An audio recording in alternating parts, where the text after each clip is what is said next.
உயிரே உறவே தமிழே வணக்கம். இங்கு வருகை தந்து எங்கள் இல்லத்திற்கு பெருமை சேர்த்த மாண்புமிகு அமைச்சர் பொய்யாமொழி, அன்பில் பொய்யாமொழி அவர்களுக்கும், இங்கே வந்திருக்கும் மாண்புமிகு டிஸ்ட்ரிக்ட் ரெவென்யூ ஆஃபீஸர் தியாகராஜன் அவர்களுக்கும்,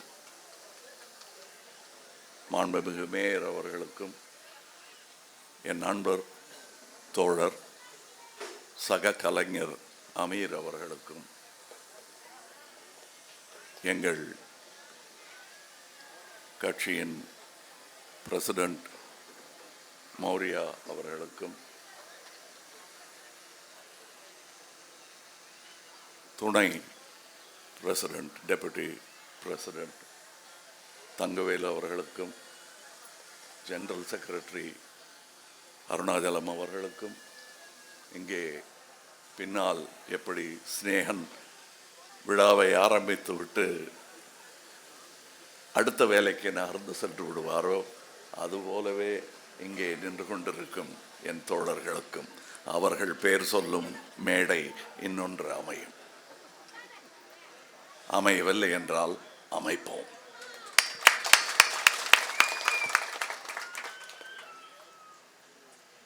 இப்பொழுது மீண்டும் ஒரு வரவேற்புரை. இது மக்கள் நீதி மையத்திலிருந்து வருவது. இது தனி மனிதனாக என்னிடமிருந்து வந்தது தான் முதலில் வந்த வரவேற்பு. கமல்ஹாசன் கொடுத்த வரவேற்பு. அது மக்கள் நீதி மையம் என்னும் கட்சியின் கொள்கை விளக்கம் நீங்கள் சரியாக சொல்லலையே அப்படின்னு சொல்லிட்டு தான் இருக்கோம். உங்களுக்கு புரிகிற மாதிரி சொல்லலை, நற்றமிழில் சொல்லிவிட்டோம். ஆங்கிலத்தில் சொல்லியிருந்தால் வேற ஒருத்தன் அள்ளிட்டு போயிருப்பான். அதனால் தமிழில் சொல்லிட்டு இருந்தோம். எங்கே போய் சேரணுமோ எங்கள் கொள்கை விளக்கம் எல்லாம் அது செயல் வடிவமாக மாறி இருக்கிறது. அது எங்கள் கட்சி சார்ந்தவர்களுக்கு தெரியும். எங்கள் கொள்கையெல்லாம் நாங்கள் எலெக்ஷனில் தோத்தாலும் செயல்பாட்டிற்கு வந்திருக்கிறது. அது எங்கள் ஆற்றலை விட எங்கள் அறிவை காட்டுகிறது. இனிதான் ஆற்றலை காட்ட வேண்டிய நேரம். இங்கே வந்தவர்கள் எல்லாரும் நான் சொன்ன முதல் உயிரே உறவே தமிழே என்ற வரவேற்பில் அடங்கி விடுவார்கள். இவர்கள் பதவிக்கு மரியாதை கொடுக்க வேண்டும் என்பதற்காக தனியாக அதை பிரித்து சொன்னேன், அவ்வளவுதான். மற்றபடி எப்படி நண்பர் அமைச்சர் தம்பி எப்படி இங்கே வந்தாரோ, ஊர் வேறுவேறையாக இருந்தாலும் அவர் சொந்த ஊரிலிருந்து வந்தவர்களாகத்தான் மற்றவர்களையும் நீங்கள் கொள்ள வேண்டும். அன்பில் வந்தவர்கள்தான் அனைவருமே. அன்பில் என்பது அவர் வாழ்ந்த இடம். அதனால் அவர் இங்கு வந்ததில் எனக்கு ஆச்சரியமே இல்லை. அன்பு கட்சி தாண்டியது. அண்ணாவின் மேல் எனக்கு இருக்கும் அன்பும் அப்படிப்பட்டது தான். அவர்கள் பிள்ளைகள் எல்லாருக்கும், அவரிடம் கற்ற பிள்ளைகள் எல்லாருக்கும், அதை புரிந்து கொண்ட எல்லா பிள்ளைகளுக்கும் இதே குணாதிசயம் இருப்பதை நான் பார்த்திருக்கிறேன். பதவி வரும்போது பணிவு வர வேண்டும், துணிவும் வர வேண்டும் தோழா என்று சொன்னார்கள். பணிவுக்காக துணிவை இழக்கும் சுயமரியாதையற்றவர்கள் அல்ல எங்கள் கூட்டம்.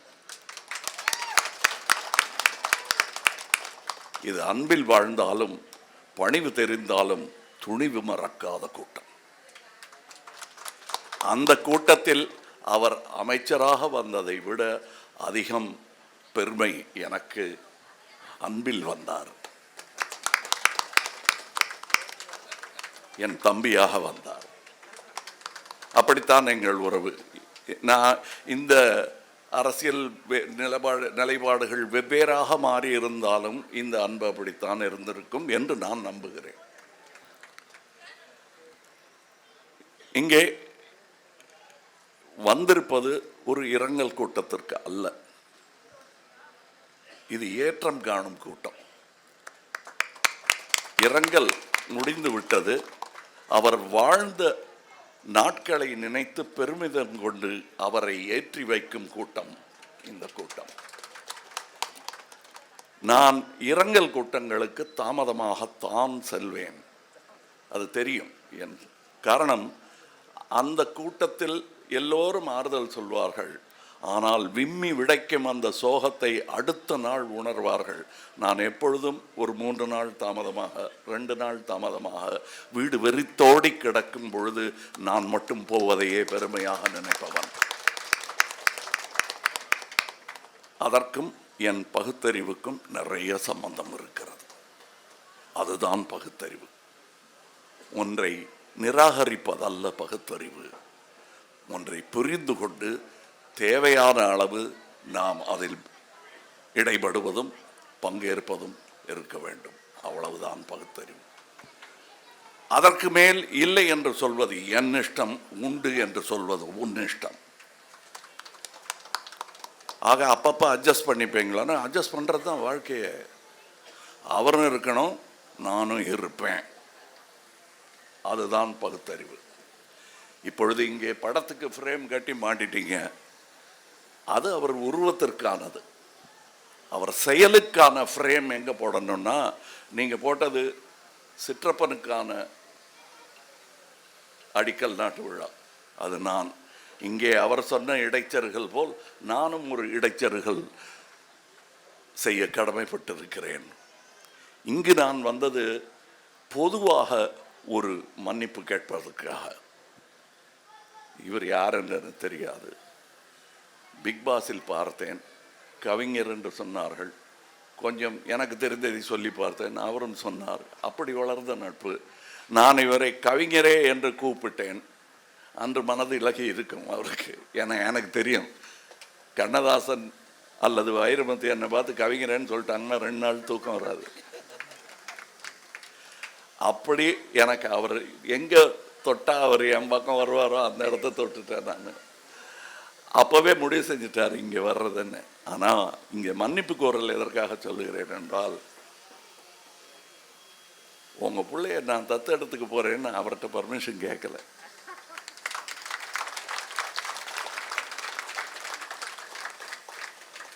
அதற்கான மன்னிப்பை அவரிடத்தில் மட்டும் கேட்டால் அது அவருக்கு சந்தோஷம், எனக்கு பெருமை அல்ல. இது ஒரு சுயநலமான மன்னிப்பு கோரல் என்று நினைத்தாலும் பரவாயில்லை. ஆனால் செய்ய வேண்டிய கடமை தவறி விட்டதற்கான மன்னிப்பு இது. உங்கள் பிள்ளை இனி என் பிள்ளை என்று அவரிடம் அல்லவா சொல்லி இருக்க வேண்டும். இவரிடம் சொல்வது எனக்கான சுயநலம் போல் தோன்றுகிறது. பர்மிஷன் கேட்காம எடுத்துக்கிட்டேன், அதற்காக இந்த ஊரிடம் மன்னிப்பு கேட்க வேண்டும். உங்கள் பிள்ளை இனி என் பிள்ளை.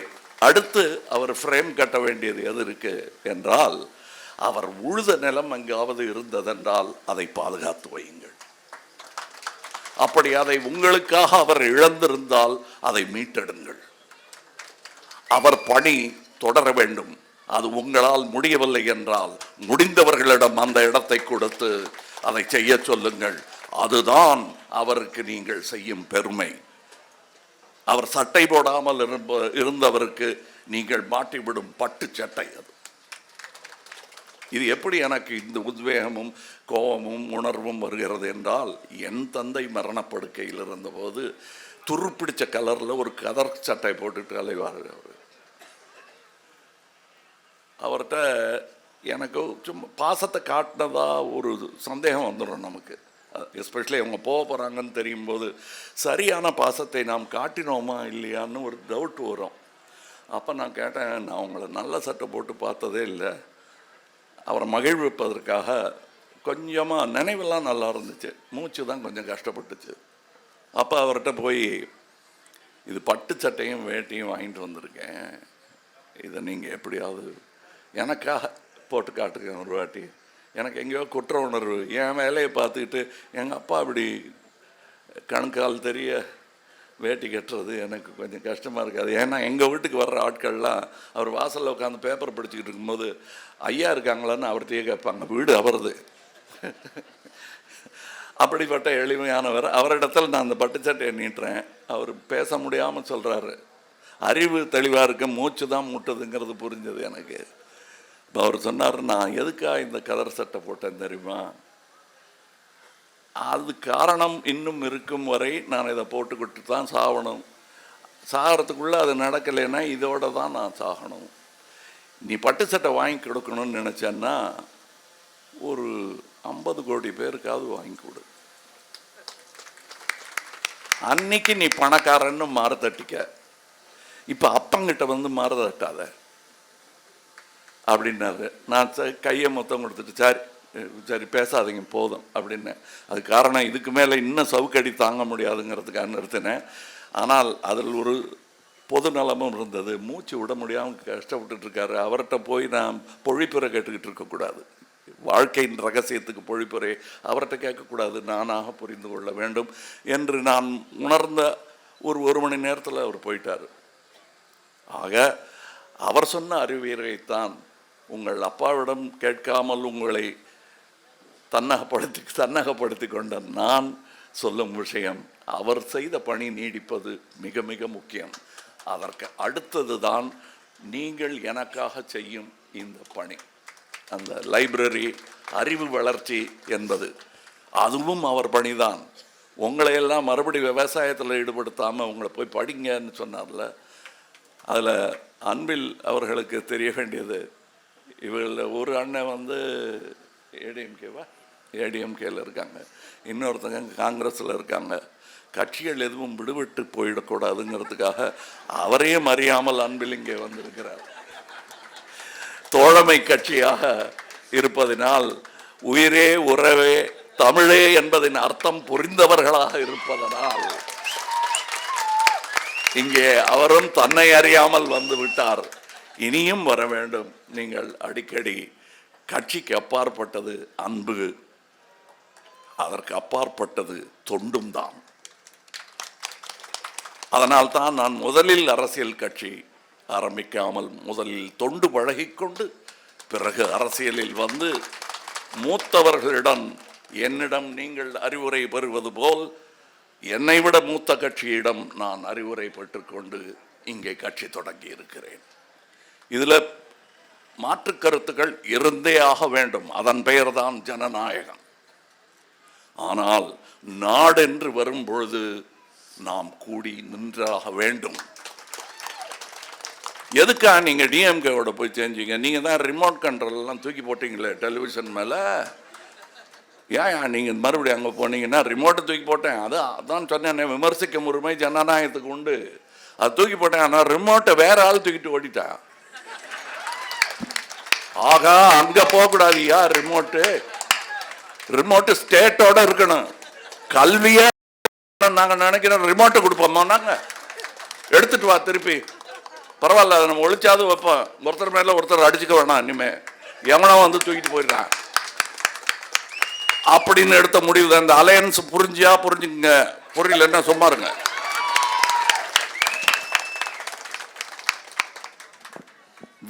ஜனநாயகம் அப்படின்னு வந்துருச்சுன்னா இந்த தொல்லைகள்லாம் இருந்தே தீரும், புரிந்து கொள்கிற. அது வேண்டாம் நினைச்சா மாற்று அரசியல் என்பது ஃபாசிசம், அது எங்களுக்கு வேண்டாம். இந்த அரசியல் செய்தி போதுமானது. மற்றவர்களுக்கு இங்கே நான் சொன்ன அன்பின் செய்தி போதவே போதாது. அது தொடர்ந்து நாங்கள் பேசிக்கொண்டிருப்போம். உங்களுக்கான செய்தி சொல்லி ஆகிவிட்டது. நன்றி, வணக்கம். வணக்கம்.